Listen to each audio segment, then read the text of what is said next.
이런 사람 만나보신 적 있나요? 처음에는 별 마음이 없었는데 대화를 나눌수록 점점 빠져드는 사람이에요. 말을 할수록 볼수록 매력적으로 느껴지는 말투의 비밀, 지금부터 시작합니다. 채널 고정.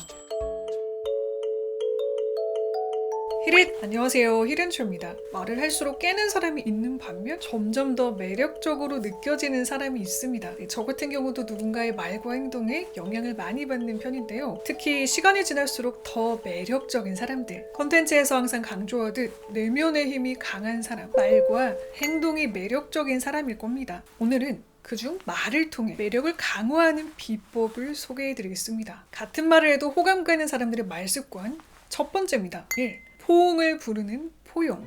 제가 좋아하는 라임이 나왔습니다. 포용. 단어도 비슷하지만 느낌도 비슷하죠? 맞는 느낌. 이렇게 사람을 있는 그대로 포용하는, 받아들이는 말을 잘하는 사람이 있습니다. 예를 들어 스스로 자책하고 힘들어하는 상황입니다. 요즘 들어 제대로 하는 게 하나도 없는 것 같아. 깜빡하는 것도 심하고 시간만 보내고 있고 스스로 좀 한심한 것 같기도 해. 괜찮아, 그럴 때도 있지 뭐. 그동안 열심히 달려왔잖아? 지칠 수 있지. 충분히 잘하고 있어. 어떤가요? 예시일 뿐이지만 위로가 됩니다. 또 다른 예를 들어볼게요. 여러분은 둘 중 어떤 사람에게 말을 하고 싶은가요? 회사에서 실수를 했고 자책을 하고 있어 괴로운 상황입니다. 이때 그 모습을 본 상사가 하는 말입니다. 자책하고 있어? 난 알아. 최대리가 왜 실수했는지 알려줄게. 최대리는 일단 일을 중구난방으로 해. 우선순위가 없는 거지. 안 그래도 바쁜데 실수까지 해서 자책하느라 힘들지. 이미 충분히 힘들어하는 것 같으니까 말은 안 보탤게. 같은 실수를 하지 않도록 한번 돌아보자. 어떤가요? 전자는 일단 상대에게 냅다 자신의 생각을 말합니다. 상대가 왜 실수를 했는지 충고, 조언부터 하는 것이죠. 맞는 말이죠?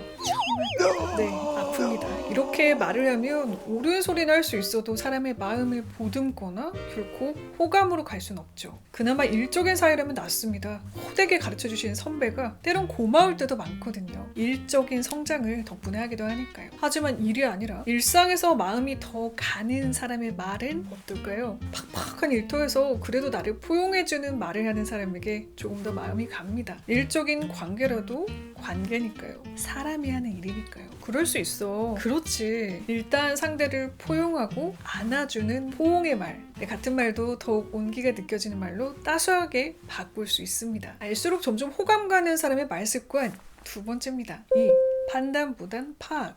이건 자존감을 높이는 말하기에서 다른 적도 있는데요. 나 스스로에게 판단하는 말 대신 상태를 파악하는 말을 혼잣말을 하자라는 이야기를 했었습니다. 타인에게 하는 말 역시 그렇습니다. 이상하게 말을 할수록 점점 비호감으로 느껴지는 사람들, 습관적으로 남을 판단하고 평가하는 말을 서슴지 않을 확률이 높습니다. 야, 너 볼수록 다리가 짧다. 너 은근히 혀가 짧은 듯? 갑자기 이런 말을 훅 치고 들어오면 상처가 됩니다. 한두 번이 아니라 습관적으로 남을 평가하고 판단하는 말을 하면요, 오히려 반감도 생기죠. 너는 볼수록 깊이가 없는 것 같아. 누가 이런 말을 충고라고 해준다면 우선 반감부터 생깁니다. 속으로 말을 얼마나 한다 그래? 라는 생각부터 들죠. 반대로 이상하게 자꾸 대화하고 싶고 말을 걸고 싶은 호감 가는 사람들의 말 습관에는요, 판단이 들어가 있지 않습니다. 나를 선이다 악이다 판단하지 않고 있는 그대로 파악해주는 것이죠. 한마디로 나를 있는 그대로 봐주는 사람에게 사람들은 편안함과 호감을 느낍니다. 취향이 다르다고 해서 이상하다, 그걸 왜 좋아해? 라고 하는 사람과 그렇구나, 그걸 좋아하는구나 라고 하는 사람, 누구와 더 대화를 이어가고 싶나요? 초반에 호감이 갈 때야 판단의 말을 하는 사람에게도 마음이 열릴 수 있습니다. 그런데 이런 말투가 지속이 되면 피로도가 높아지겠죠. 대화를 할수록 말을 하고 싶지 않아질 수 있습니다. 특히 이런 날 있죠? 내가 피곤하고 지친 날. 이런 말들이 칼날처럼 날카롭게 찌르는 것처럼 느껴지기도 합니다. 따라서 옳다 그르다 상대를 판단하는 대신 그렇구나로 파악하기.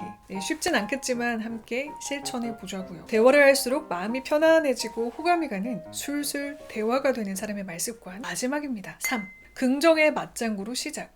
한국인의 대표적인 말 습관 가 있죠. 여러분이 만약 대화를 통해 상대에게 호감을 얻고 싶다면요, 다음을 기억하세요. 바로 아니 대신 그치입니다. 특히 다정다감한 성격으로 인기가 많은 분들을 가만히 보면요, 이렇게 긍정의 맞장구를 치는 경우가 많습니다. 가만히 듣다 보면 100% 동의의 말은 아니에요. 그런데도 맞아 그치로 시작합니다. 겨울만이 주는 낭만이 있다? 그래서 요즘 겨울이 좋아졌어. 맞아, 사실 예전엔 추운 거 안 좋아했는데 겨울에 입김 나올 때 먹는 음식들이나 따뜻한 데 들어갔을 때 느껴지는 온도 차이도 은근히 좋더라고. 같은 말도 긍정의 맞장구로 받고 그렇지 않은 면도 있었지만 일단 긍정으로 이야기를 받습니다. 만약 부정적인 대답이 습관이 된 사람이라면 이런 식의 대화가 됩니다. 겨울만이 주는 낭만이 있어. 그래서 요즘 겨울이 좋아졌어. 아니지, 낭만이라기보다는 요즘 날이 많이 안 춥기도 하고 사실 겨울에 먹는 음식들이 좋은 거 아니야? 느낌이 다르죠? 이는 이전에 소개해드린 초도 효과와 연결이 되어 있기도 합니다. 처음 제시한 정보가 나중에 제시한 정보보다 더욱더 강력한 영향력을 미친다는 심리학 용어죠. 다른 의견을 말하더라도 일단 긍정으로 받고 이야기하는 것과 부정적인 말부터 하고 끝에 살짝 긍정하는 것은 다르죠. 극명한 온도차가 발생합니다. 오늘 이야기한 포용의 말, 파악의 말, 긍정의 말, 세 가지 공통점이 있는데요. 결국 상대를 이야기하고 긍정하고 받아들이면 사람의 마음은 열리게 되어 있습니다. 모두가 다른 세상이죠. 다름을 포용하고 이해하고 인정하려 할 때 설사 틀리더라도 그것을 조율하고 싶은 마음이 드는 것이 사람 심리일 겁니다. 특히 올해 나이 1살을 더 먹은 우리, 타인을 좀 더 이해하고 꼭 안아주는 말로 호감을 나눠보면 어떨까요? 그런 의미에서 오늘의 핵심을 정리해봅니다. 같은 말도 호감 가게 하는 법 1. 호응을 부르는 포용 2. 판단 대신 파악 3. 긍정의 맞장구로 시작이었습니다. 오늘도 채널 고정해주신 히릿들 포옹의 말로 꼭 안아드리고 싶습니다. 올 한 해는요, 지금까지 그동안 잘 해왔듯 최선을 다해 준비하며 이 기회가 올 때 꼭 잡아서 기쁨과 행복이 가득하시길 바라겠습니다. 행운은 준비와 기회가 만났을 때다. 행운 가득한 한 해 보내시고요. 진짜 인사드릴게요. 오늘도 채널 고정해주신 히릿, 내일도 최고게만 걸으세요. 안녕. 뿅.